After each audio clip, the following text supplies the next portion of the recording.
Masarap maghanap buhay kung ang kinikita ay bunga ng pinagpaguran mo. Ngunit kung ang halagang hawak mo ay mula sa panloloko, asahan din ang karmang maaaring dumapo sa iyo. Ikaw kabarangay, ano sa tingin mo ang karma ng ganitong klase ng tao? Dear Papa Dudut, mapagpalang araw po sa inyo at sa lahat ng bumubuo ng Barangay LS. Pati na rin po ang mga nakikinig ngayong araw. Magbabaka sakali po ako na mapili at mabasa ninyo ang sulat ko sa mismong araw ng undas. Laking pasasalamat ko po kapag nagkataon. Tawagin niyo na lamang po ako sa pangalang Junie, 29 anyos. Taga-Aklan na po ako ngayon pero nangyari po ang kwento ko noong nakatira ako sa Antique. Lumaki po ako na walang ama. Ang tumayong tatay ko po noon ay yung stepfather ko na si Tito Domeng. Kaya nang mamatay ang nanay ko ay siya na lamang ang naiwan sa akin. Hindi niya ako pinabayaan kahit na hindi naman niya ako kadugo. Aaminin ko po agad sa inyo na matatakotin po akong tao. Madali akong magulat at nagbubutil-butil po talaga ang pawis ko kapag nakakaramdam ako ng takot. Mula pagkabata po kasi ay nakakakita ako ng mga ligaw na kaluluwa. Malakas din ang pakiramdam ko tuwing may kakaibang elemento sa paligid ko. Laki ako sa probinsya at marami ng kababalaghan ang naranasan ko na hindi ko pa nakikwento sa iba. Wala rin akong pinagsabihan noon na nakakakita ako ng mga ligaw na kaluluwa. Pero isa lang ang nasiguro ko noon. Bukas ang third eye ko kaya nakikita ko sila. Hindi yun naging madali sa akin dahil madalas akong nasasabihan na maluwag ang tornilyo. Masakit po para sa aking masabihan ng ganon dahil hindi ko naman ginustong magkaroon ng ganitong kakayahan. Kaya naman tuwing natatakot ako ay tinutumbasan ko na lamang yon ng dasal. Hindi naman ako araw-araw nakakaranas ng kababalaghan pero tuwing nakakakita ako ng isang ligaw na kaluluwa ay binabangungot po ako, Papa Dudut. At noong malaman ni Tito Domeng ang tungkol sa kakayahan ko ay ginamit niya ako sa panggagamot niya. Marami pa rin po kasi noon sa probinsya yung mga naniniwala sa tradisyonal na manggagamot. Sa mga ganong manggagamot lumalapit ang mga tao kapag walang sapat na perang pampaospital. At yun nga po ang naging trabaho ng stepfather ko, Papa Dudut. Noong bata pa ako ay bilib na bilib ako sa kanya sa paniniwalang nakapanggagamot nga talaga siya. Pero nang lumaki na't nakapag-isip ng mabuti ay saka ko lang napagtanto na malaking kalokohan lang pala ang lahat, Papa Dudut.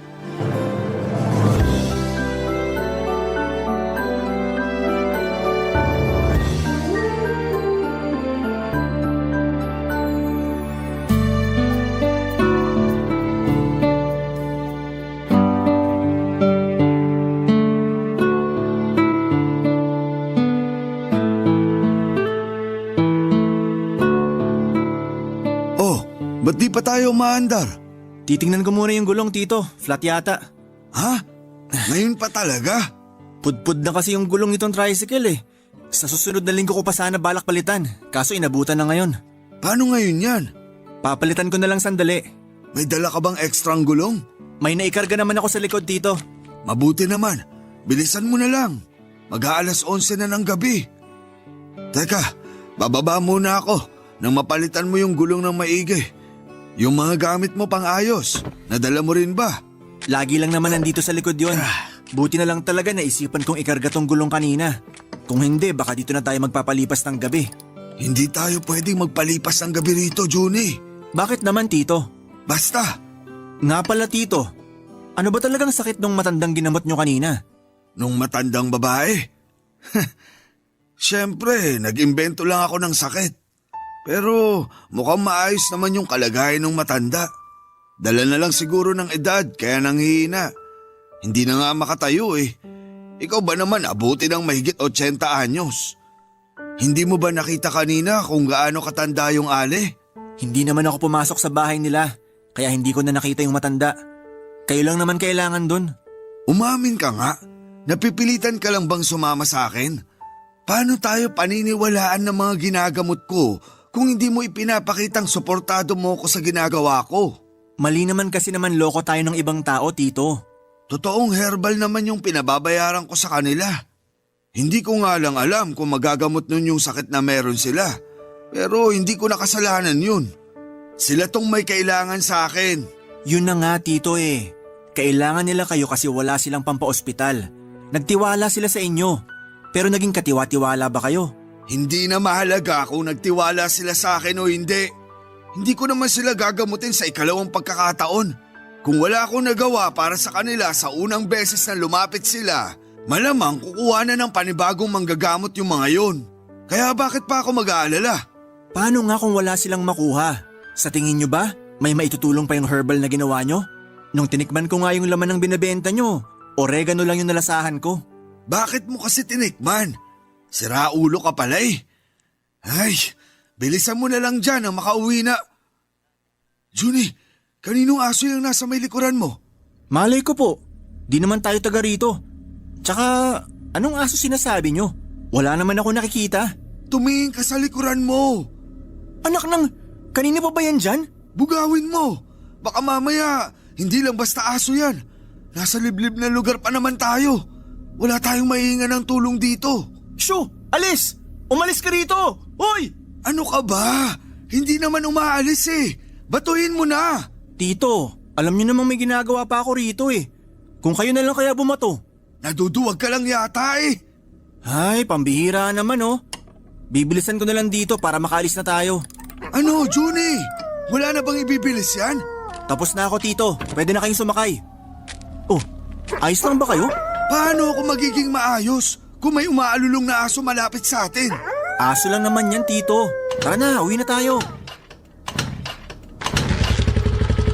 Inilabutan ako ron ah. Bakit, Tito? May nakita ba kayo kanina? Wala. Pero nakakatakot kapag sa harapan mo mismo umalulong yung aso. Hindi naman sa inyo nakaharap yung aso kanina habang umaalulong. Kahit na, hindi pa rin maganda yun. Lalo na't hindi naman natin alam kung saan nanggaling yung asong yun. Sandali, alam mo ba kung anong ibig kong sabihin? May naaamoy silang masamang espiritu. Hindi lang yun. May mamamatay rin.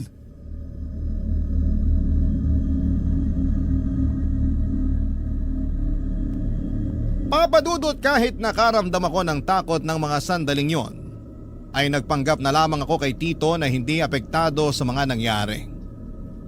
Ang totoo po kasi ay may nakita akong binata, siguro ay mga 18 o 19 years old siya, kung saan mismo nakaharap yung asong kalye. Kahit na hindi ko titigan ay alam kong isa na naman yung ligaw na kaluluwa.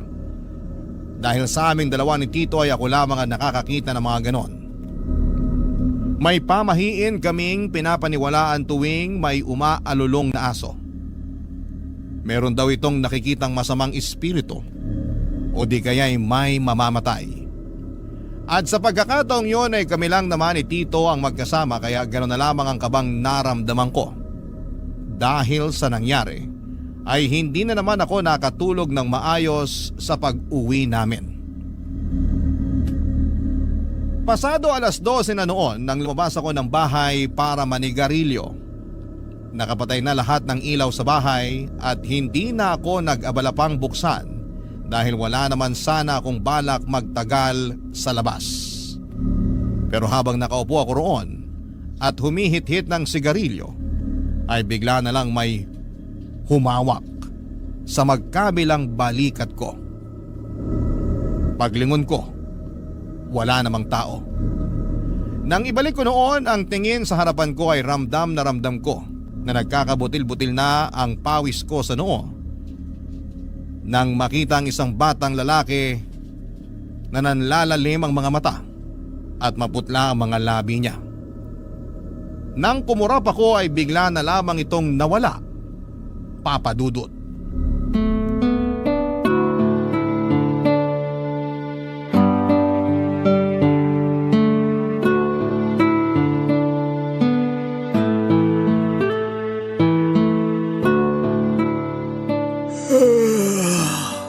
Parang antok na antok ka.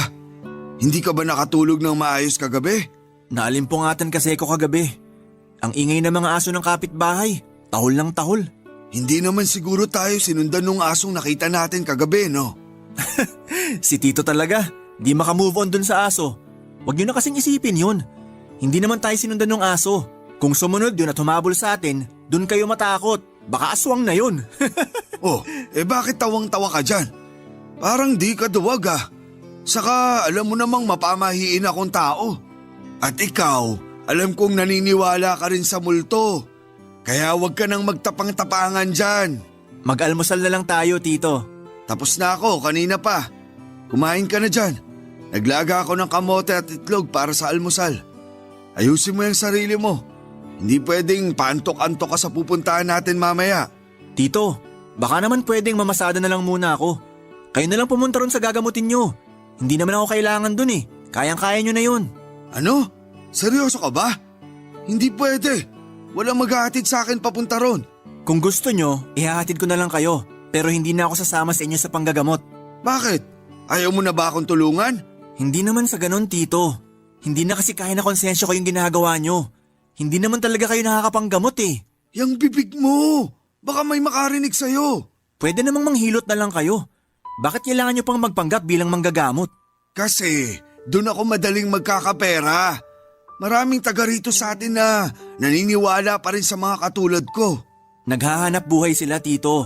Bawat halagang binabayad nila sa inyo, pinaghihirapan nila yon. Kaya lumaban naman sana kayo ng patas. Anong lumaban ng patas pinagsasasabi mo dyan? Hindi ba ako lumalaban ng patas? Kung nagtatrabaho sila, nagtatrabaho rin ako. Pinaghihirapan ko rin yung ibinabayad nila sa akin.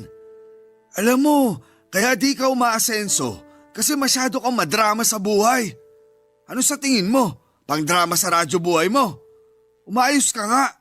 Hindi mo na problema kung paano nila kinita yung pera nila. Ang mahalaga, binabayaran ka. Ganun lang yun. Kung hindi mo titibayin yung sikmura mo, magugutom ka talaga. Maraming paraan para kumita nang hindi ka nanloloko ng mga tao, Tito. Ginusto niyo lang talaga yung ganyang gawain, kaya nakasanayan niyo na. Tigilan mo na nga yan. Huwag mo na akong pangaralan. Mag-asikaso ka na. Sasama ka sa akin mamaya.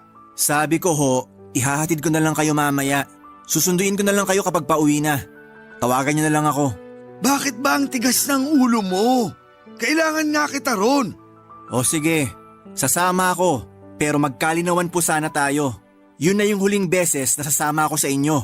Kasi sa susunod na pilitin nyo pa akong sumama, mapipilitan na akong sabihin sa mga ginagamot nyo na peke kayong manggagamot. Kung marunong kang tumanaw ng utang na loob, hindi mo gagawin yan sa akin. Pwede naman akong tumanaw ng utang na loob sa ibang paraan. Pero hindi sa gusto nyo, Tito. Kapakanan nyo lang din naman ang iniisip ko eh. Paano kung malaman ng mga nagpapagamot sa inyo na hindi naman talaga nakakatulong yung ginagawa nyo? Paano kung karmahin kayo sa panloloko nyo sa kanila? At yung pinakamalalang pwedeng mangyari, paano kung may mamatay ng dahil sa inyo? At bakit naman may mamamatay ng dahil sa akin? Maiintindihan nyo rin yung sinasabi ko pagdating ng araw, Tito. Pero sana, hindi na tayo umabot sa puntong yon.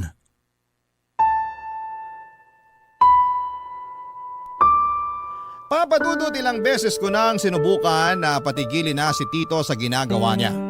Tuwing may inilalapit sa kanya na may lagnat o pananakit ng katawan, ang matik na sinasabi niya ay napaglaruan daw ng elemento.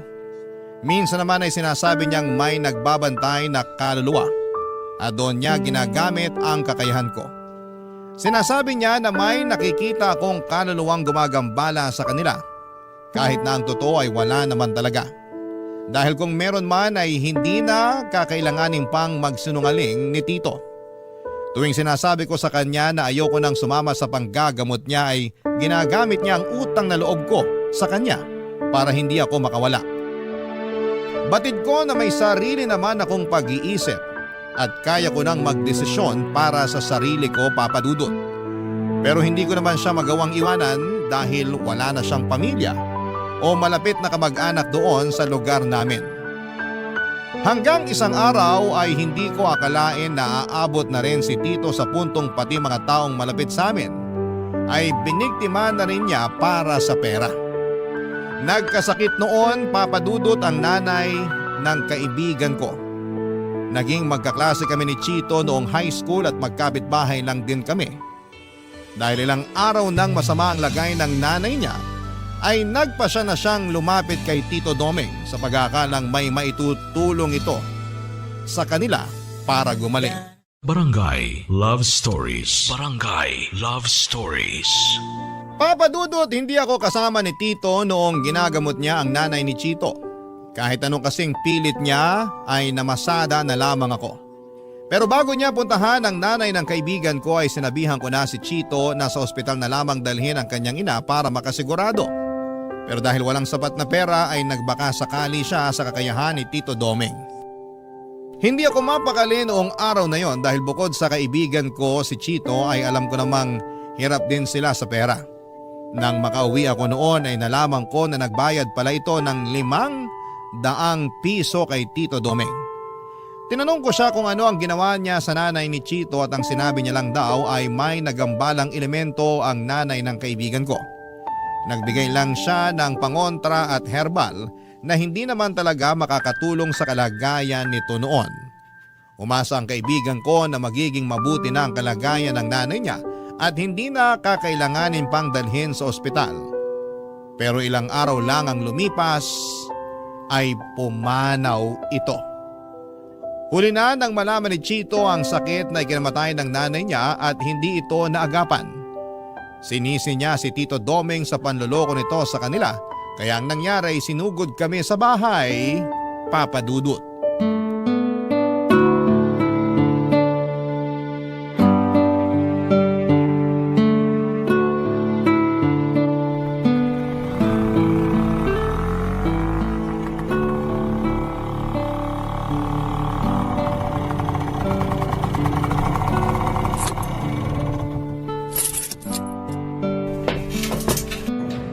Ay, salamat.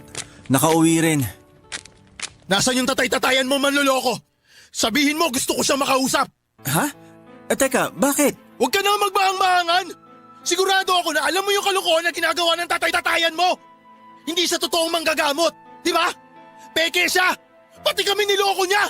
Teka lang, Tol, huminahon ka muna. Pag-usapan natin to ng maayos. Pag-usapan ng maayos? Namatay yung nanay ko. Nagawan ko pa sana ng paraan na mailigtas siya kung hindi lang sana kami niloko ni Mang Domeng. Tol, sinabihan naman kita, di ba? Sinabi ko na sa'yo na sa doktor mo na lang dalhin nanay mo. Anong gusto mong palabasin? Nakasalanan ko kaya namatay nanay ko? Ako ba yung nanloko dito? Palabasin mo na si Mang Domeng.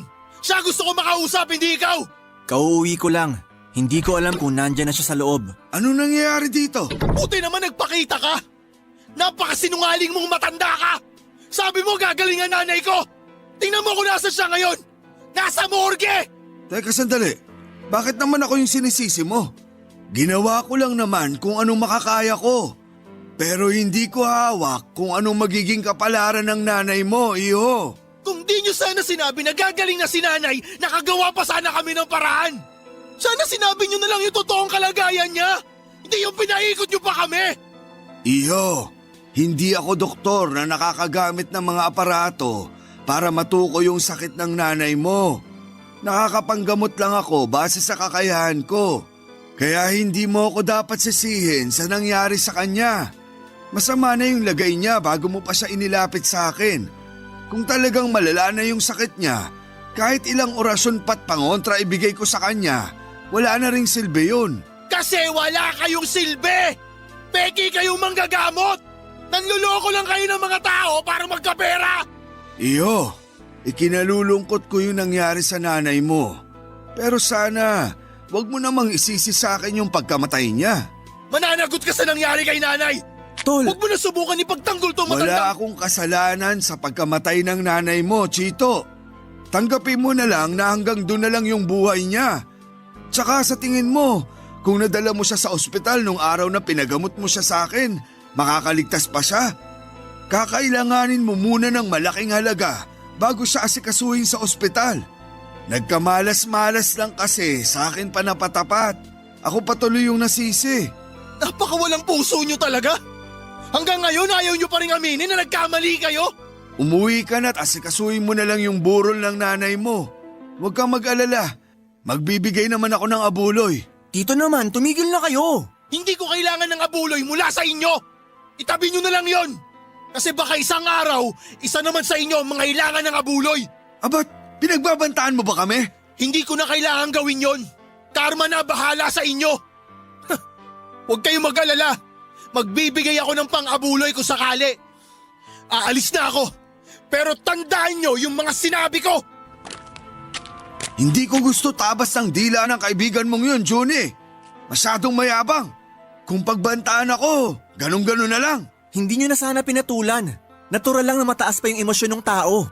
Isa pa, hindi man kayo yung direktang may kasalanan sa pagkamatay ng nanay niya, may kasalanan pa rin kayo kasi niloko nyo sila. Ay, ganun ba talaga kahirap humingi ng tawad para sa inyo? Imbis na sa sitwasyong to, kayo yung magpakumbaba. Lalo nyo pang pinalala. Papa Dudut, gustuhin ko mang makipaglamay kina Chito ay hindi ko nagawa yon. Sa takot na magkagulo lamang kapag nakita niya ko roon. Inirespeto ko na lamang ang gusto ng kaibigan ko at para makatulong kahit papaano ay palihim akong nagpaabot ng kaunting abuloy para sa yumao niyang ina. Nakisuyo lamang ako noon sa pinsan niya, ang kaso ay nalaman pa rin niya na sa akin galing ang pera kaya ipinabalik niya, Papa Dudut. Dahil nasa tapat lamang ng bahay namin ang pinaglalamayan, ay hindi ko mapigilang kilabutan tuwing napapatingin ako sa kabaong ng nanay ni Chito. Minsan kasi ay namamalik mata ko. Yung mukha kasi ng nanay niya na nakalagay sa tarpaulin ay parang buhay na nakatitig sa akin. Kung ano-ano ang kababalaghan ng naranasan ko, lalo na noong unang gabi pa lamang ng lamay. Maghahating gabi na kasi noon nang tumayo sa gitna ng kalsada yung aso ng kapitbahay namin at saka sunod-sunod itong umalulong habang nakaharap sa bahay namin.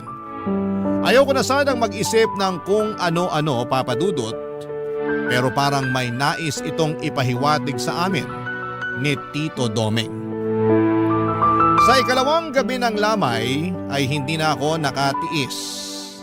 Sinubukan ko nang kausapin si Chito para personal na humingi ng tawad sa kanya at magpaabot na rin ng pakikiramay.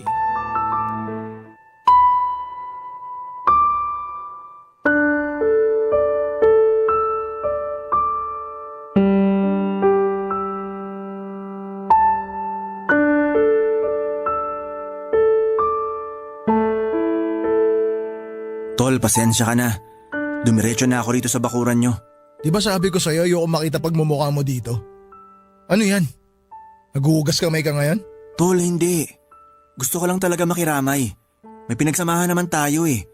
Kung ano man yung nagawa ni Tito, hindi naman ako kasama ron. Pinigilan ko rin naman siya eh. Ikaw rin, pinigilan kita. Ano ngayon gusto mong gawin ko? Pasalamatan ka? Hindi naman sa ganon. Gusto ko lang makiramay, yun lang.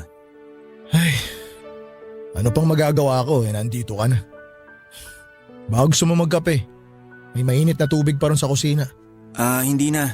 Di na ako magkakape. Gusto ko lang talagang sabihin na pasensya ka na talaga. Hanap ka na lang na mauupuan mo. Konti pa lang naman yung tao dito sa lamay. Sige, pero baka kailangan mo rin ng tulong. Kahit tagabigay lang ng kape o biskwit, pwede ako. Huwag ka mag-alala. Hindi naman ako mag-uuwi.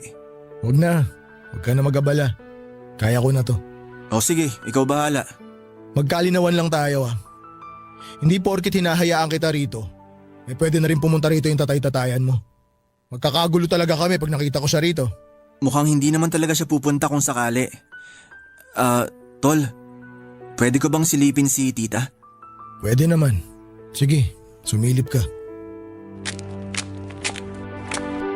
Grabe, nakakagulat talaga itong nangyari kay tita. Ang lakas-lakas pa niya nung nakaraan. Binibiro pa nga niya ako tuwing nakikita niya akong dumaraan eh. Hindi kasi nagsasabi si nanay na may nararamdaman na pala siya. Sana may nagawa man lang ako para sa kanya. Ayaw lang siguro ni tita na maging pabigat sa'yo, kaya hindi niya sinabi. Ano nga palang sakit niya? Pancreatic cancer. Nakita ko yung itinago ni nanay na papel sa mga gamit niya. Nagpa-check up na pala siya noon pero hindi niya sinasabi sa akin. Pero di ba inaaya mo siyang magpa-check up nitong mga nakaraang buwan nung sinabi mo na may napapansin ka sa kanya? Inaaya ko siya pero ayaw niyang sumama. Hindi niya raw gusto yung amoy ng ospital eh. Ang sabi niya, pag nasa loob siya ng ospital, para siyang unti-unting pinapatay. Ay, kaya naman pala niya nasabi yun kasi nanggaling na siya ron. Naalala ko yung araw na yun. Maghapon siyang nawala. Tapos ang sabi niya lang, naghahanap siya ng pwedeng pasukan bilang kasambahay. Talagang ayaw niya na nag-aalala ka. Kaya kahit nahihirapan na, hindi pa rin nagsasabi. Tama ka. Ayaw niyang mamroblema pa ako sa gastusin. Hindi ko rin kasi alam kung saan ko kukunin yung pera kung sakali. Pero sakit-sakit sa parte ko. Nawala man lang ako nagawa para dugtungan yung buhay ng nanay ko. Kasalanan ko to eh. Kasalanan ko rin kung bakit namatay si nanay. Huwag mo nang sisihin yung sarili mo. Wala na tayong magagawa. Wala na siya eh. Ipagdasal na lang natin yung kaluluwa ni… Tol, bakit? Nanay mo! Nandito siya! Ano? Seryoso ka?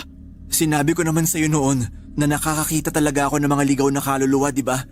Huwag ka mag-alala. Hindi kita niloloko. Pero bakit nakikita mo siya rito? Kaya mo ba siyang kausapin? Nakikita ko lang siya. Pero wala akong kakayahan na kausapin siya. Sa tingin mo, galit ba sa akin nanay ko? Hindi ko masasabi. Ha? Namatay yung kandila. Siya ba may gawa nun? Teka, kumalma ka nga. Maraming nakikipaglamay ngayon. Baka matakot mo sila. Paano ako kakalma kung alam ko nandito yung kaluluwa ng nanay ko?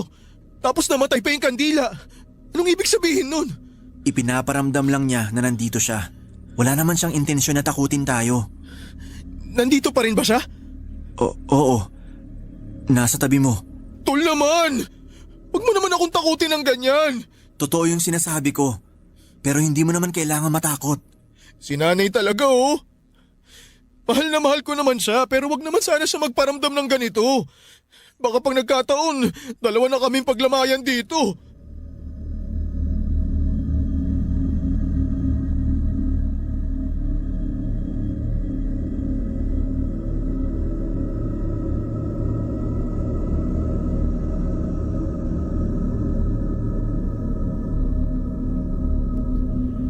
Papadudot, nagtaka po ako noon dahil noong yung kaluluwa ng nanay ni Chito ang nakita ko ay hindi ako nito dinalaw sa panaginip ko.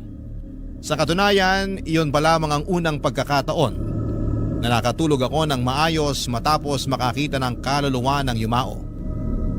Tungkol naman kay Tito Domeng, kahit nalaman niya na wala na ang nanay ni Chito ay hindi man lang siya humingi ng tawad at hindi pa rin siya tumigil sa panggagamot niya. May iba na namang gumaling sa tulong niya pero yon ay dahil simpleng lagnat lamang talaga ang sakit nila at wala ng sintomas ng iba pang mga sakit. Pero bukod sa nanay ni Chito ay may nabanggit sa akin si Tito na may isa sa mga ginamot niya ang tuluyan ng namaalam. Ang malala doon, hindi pa rin siya nakonsensya sa ginawa niya.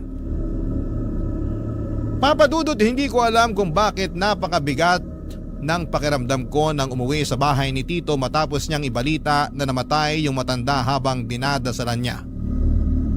At kaya ginabi siya ng uwi ay dahil may dinaanan pa siyang lamay ng gabing yon. Pagkagaling sa lamay ay diretsyo na agad siya pauwi sa bahay at hindi na naisipang pang magpagpag, dala ng kalasingan. Pero ang hindi ko alam, bukod sa pagsuway niya sa pamahiin tuwing may lamay, may isa pa pala siyang ginawang kalokohan na hindi ko akalain na magagawa niya ng mga panahong yon, Papadudot. Barangay Love Stories. Barangay Love Stories.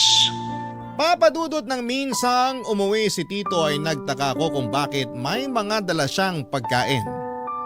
Noong tinanong ko siya kung saan galing yon, ang sabi niya lang ay bigay lang daw yon ng mga ginamot niya.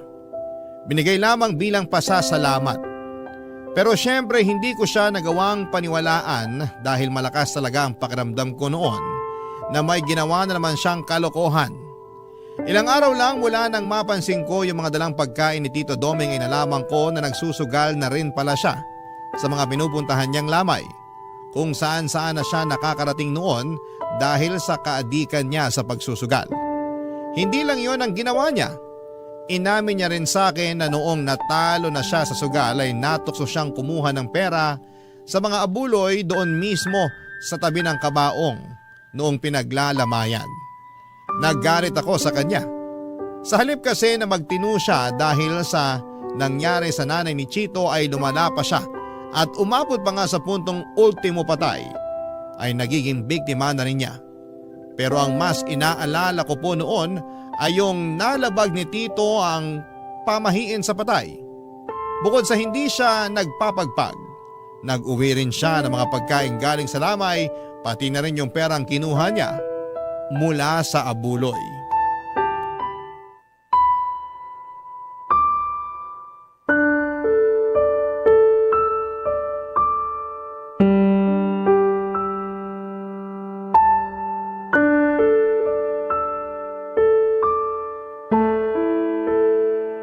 Ang tagal naman ni Tito Doming.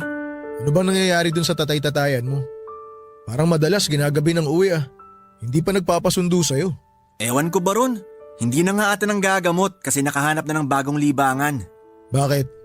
Ano na naman naisip niyang gawin? Ayun, naadik na sa pagsusugal sa lamay. Pati abuloy dun sa patay, pinapakailaman niya raw pag natatalo siya. Nakakahiya tuloy dun sa pamilya ng pinaglalamayan. Di ko rin maintindihan niya si Mang Doming. Ayos naman siya nun eh. Akala ko nga totoong nakakapanggamot siya kasi di ba nung sumasakit yung tiyan ko, siya lang ang nakapagpawala nun. Dahil siguro yun sa herbal na pinainom sa'yo. Teka, matagal mo na bang alam yung modus niya? Hindi, kailan ko lang din nalaman na peke pala siya. Paano mo nalaman? Ay, ayoko na pag-usapan. Ako kasing nahihiya para kay Tito. Sige na, sabihin mo na. Wala na rin namang mawawala. Nalaman ko yon nung ako naman yung nagkasakit. Ayaw niya akong gamutin. Namimilipit na ako noon sa sakit ng tiyan. Kasi alam niyang hindi ka niya magagamot. Kaya pala nagpa-hospital ka na lang nun. Tapos ayun, appendicitis na pala. Kung hindi na agapan, baka nauna pa akong pinaglamayan kesa sa nanay mo. Ay, nga pala tol. May sasabihin talaga ako sa'yo kaya pumunta ako rito sa inyo. Ano yun? Mukhang seryoso yan ah. Kagabi kasi, nakita ko si nanay sa panaginip ko. Malungkot siya tapos umiiyak. Nung nagising ako, nakita ko siya sa kwarto ko. Ha? Paano nangyari yun? Hindi ko rin alam eh. Basta nakita ko si nanay. Sigurado akong siya yun. Kung ganon, nakakakita ka na nga. Tol, hindi naman ako bulag. Sira, nakakakita ng mga kaluluwa yung ibig kong sabihin. Alam ko naman, binibiro lang kita. Masyado ka kasing seryoso eh. Pero seryoso nga, pareho na tayo? Hindi ko pa sigurado yan. Si nanay pa lang naman yung nakita ko. Ay, baka naman guni-guni mo lang yun kasi mismo na yung nanay mo. Tol, sigurado ako sa nakita ko. Akala ko nga nananaginip pa rin ako nun eh. Pero kahit nakailang kurot na ako sa sarili ko, totoo pala talaga. Ibig sabihin bukas na rin yung third eye mo. Ay, good luck sa'yo. Bakit? Yun kasi yung dahilan kaya madalas akong binabangungot. Buti na lang laging nagigising si Tito Doming pag naririnig niyang sumisigaw ako. Pero minsan kusa naman ako nagigising. Kaya iniisip ko na lang na baka hindi ko pa talaga oras. Masamang damo ka kasi, kaya hindi ka pa natutuluyan. Bakit ikaw? Anong klaseng damo ka ba? Tito, akala ko mamaya pa kayo. Kaya ba nagpatuloy ka ng busita rito? Tito, hindi naman pumunta rito si Chito para makipag-away sa inyo. May pinag-uusapan lang kami. Wala akong pakialam sa pinag-usapan yung dalawa. Hoy Chito, umuwi ka na ron sa inyo. Tito, wag naman kayong ganyan Tol, kay Chito. ayos lang. Alis na ako. Sige tol, pasensya na ha. Ayos lang. Itong tatay-tatayan mo yung mukhang hindi maayos. Baka nilaan mo na ng konsensya niya. Tanggap niya na Dr. Kwakwak siya. Bastos ka! Umalis ka na rito! Pag di ako nakapagpigil, baka bambuhin ko yung mukha mo! Pasalamat kayo, Mang Doming. Dahil kaibigan ko tong anak-anakan nyo. Kasi kung hindi, sisiguraduhin ko na kayo naman yung paglalamayan dito sa bahay nyo.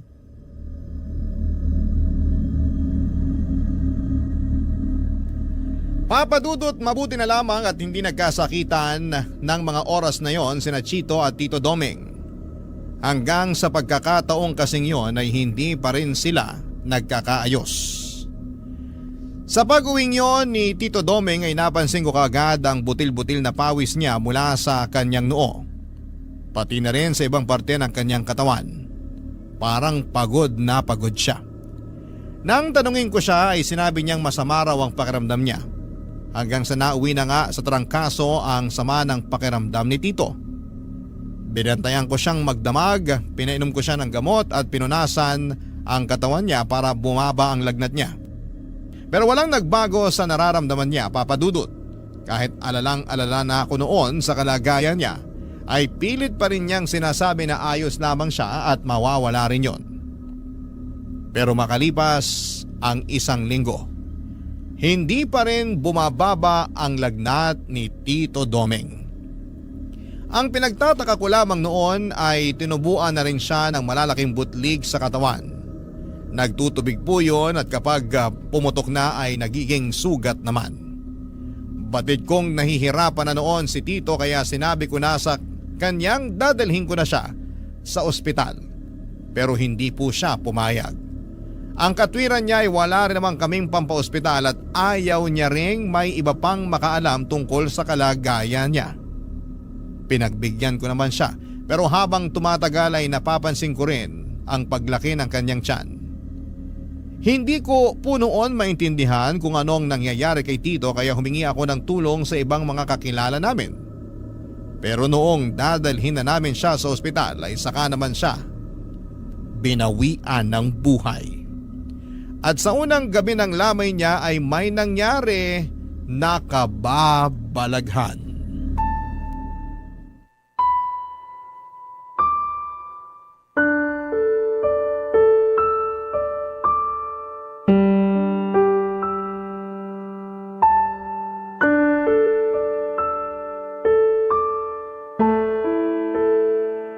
Tol, naikiramay ako.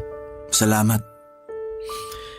Grabe, wala pang 1 buwang nalilibing si nanay tapos ngayon, si Mang Doming naman yung pinaglalamayan. Ay, pasensya ka na nga pala sa mga nasabi ko noon sa kanya. Nadala lang ako ng galit. Hindi mo kailangan humingi ng pasensya. Naiintindihan ko naman yung nangyari. Salamat, Tol. Pero sa tingin mo, ano kayang kinamatay ni Mang Doming? Hindi ko rin alam. Hindi rin kasi matukoy kung ano yung sakit niya. Hindi kaya nabarang si Mang Doming? Kasi kung kulam lang, posibleng magamot pa siya eh. Kasi mula nung naglabasan yung mga sugat niya sa katawan, ilang araw lang ang itinagal niya. Yung barang kasi, Tol, intensyon talaga na patayin yung taong dinapuan ng sumpa. Pero sino namang gagawa nun kay Tito Doming? Malay mo, may iba pa siyang nakaalitan. Basta ako, hindi ko magagawang magpakulam o magpabarang ng tao. Kahit na malaki pa yung kasalanan sa akin. Ngayong napag-usapan na natin yung barang, suspecha ko baka isa sa mga pinagnakawan niya ng abuloy yung nagalit sa kanya. Hindi malabong mangyari yon. Pero mahirap din mambintang. Mahirap patunayan kung sino yung nagpabarang kay Mang Doming eh. Lalo na kung hindi naman natin kilala kung sino yung mga galit sa kanya. Kahit naman loko-loko si Tito Doming, nakakaawa pa rin siya. Tsaka siya na lang yung meron ako. Ngayong wala na siya, mag-isa na lang talaga ako sa buhay. Ako rin naman eh. Si nanay na lang yung meron ako tapos nawala pa. Wala man lang sa mga kamag-anak ni Tito Doming yung dumating para makiramay. Sinubukan ko naman silang kontakin. Pero mga wala raw pamasahe. Uy, ayos ka lang? Bigla ka na lang natahimik dyan.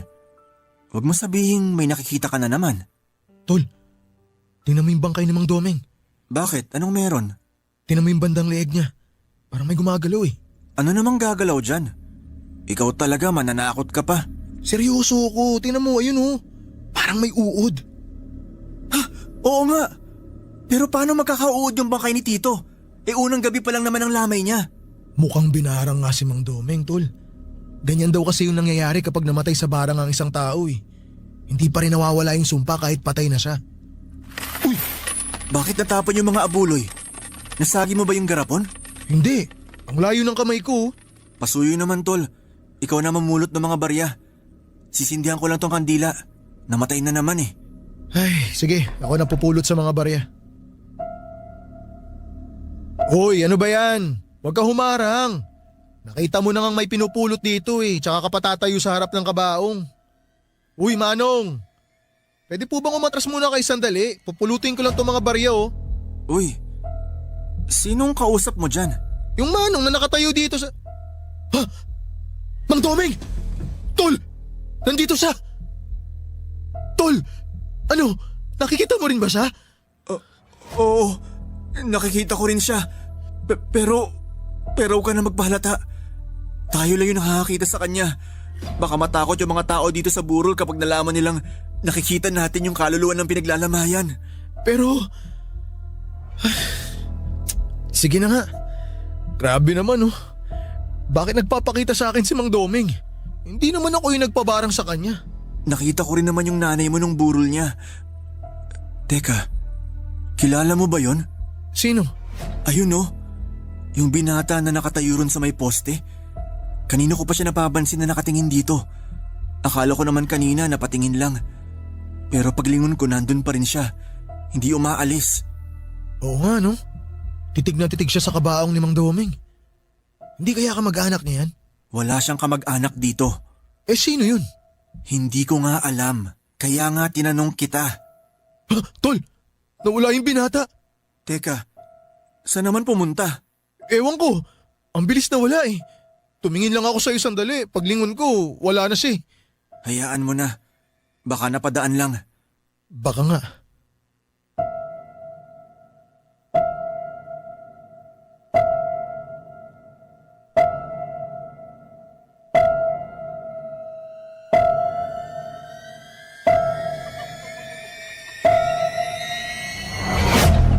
Papadudot naging palaisipan po noon sa akin kung sino yung binata na nakita namin sa unang gabi ng lamay ni Tito Doming. Hindi na rin naman ako nagkaroon ng pagkakataong makausap ito dahil bigla na lamang itong nawala sa kanyang pwesto. Kung saan namin siya nakita ni Chito. Pero nang makapag-isip-isip ako noon, saka ko lang napagtanto kung bakit biglang nawala yung binata. Saka ko lang kasi napagkonekta na yung nakita ko sa lamay ay yung matandang nakita ko noong nasiraan kami ng tricycle ni Tito Doming ay iisa lamang. Kung sino man siya at kung bakit siya sa akin nagpapakita ay hindi ko po talaga alam. 3 gabi lang na binuro si Tito Doming at hindi ko na yon pinatagal dahil kakaunti lang naman ang pumupunta sa lamay. Siguro ay dahil nabalitaan na rin nilang peking manggagamot si Tito. Hindi na rin ako nagtataka kung maraming galit sa kanya pero doon sa hinala ni Chito at ng iba pa naming kakilala na binara nga siya ay hindi rin ako nakakasigurado. Lalo na't wala namang makakapagpatunay doon. Sabi naman ng ibang kapitbahay namin ay binarang man o hindi ay isa pa ring malaking karma ang dumapo kay Tito dahil sa mga panlolokong ginawa niya at sa pagnanakaw ng abuloy sa mga lamay na pinupuntahan niya para magsugal. Sa lahat ng iyon, buhay niya ang naging kapalit. Nang ilibing na si Tito ay isinama ko na rin lahat ng mga gamit niya sa panggagamot. Yung ibang gamit naman niya na naiwan ay sinunog ko na lamang gaya ng bili ng mga nakakatanda doon sa amin. Masama raw kasing mag-iwan ng mga gamit ng isang taong namatay, lalo na kung namatay sa pambabarang. Mula nang mawala si Tito ay ramdam ko na hindi niya nilisan ang bahay niya. Madalas pa rin siyang nagpaparamdam kaya naman nagpasya na akong lisanin na ang bahay na yon. At ngayon nga po ay nandito na ako sa Aklan at isinama ako ni Chito sa trabahong inaalok niya sa akin. Ang kaso ay hindi ako natanggap dahil bumagsak ako sa medical. May problema kasi ako sa baga. Pero para hindi ako matenga ay nagtitinda na lamang ako ng street food sa palengke gamit ang pinagbentahan ko ng tricycle. Ibinenta ko yon bago umalis sa Antique. Yung bahay naman ni Tito ay ibiniling ko na lamang sa mga kakilala namin doon. Sabi ko ibibisitahin ko na lamang yon kapag dadalaw ako sa puntod ni Tito tuwing undas. Hanggang sa ngayon ay nakakakita pa rin ako ng mga ligaw na kaluluwa. Pareho na kami ng kaibigan kong si Chito. Kung hanggang kailan ko ito mararanasan, yun po ang hindi ko alam. Hanggang dito na lamang po ang aking kwento at maraming salamat po sa inyo at sa lahat ng bumubuo ng Barangay Love Stories. Ang inyong forever kapuso at kabarangay, Junie. Barangay Love Stories. Barangay Love Stories. Anong say mo sa Barangay Love Stories na ito? Pagkwentuhan natin sa comment section yan. Nagustuhan ng iyong napakinggan? Ituloy yan via live stream sa www.gmanetwork.com/radio.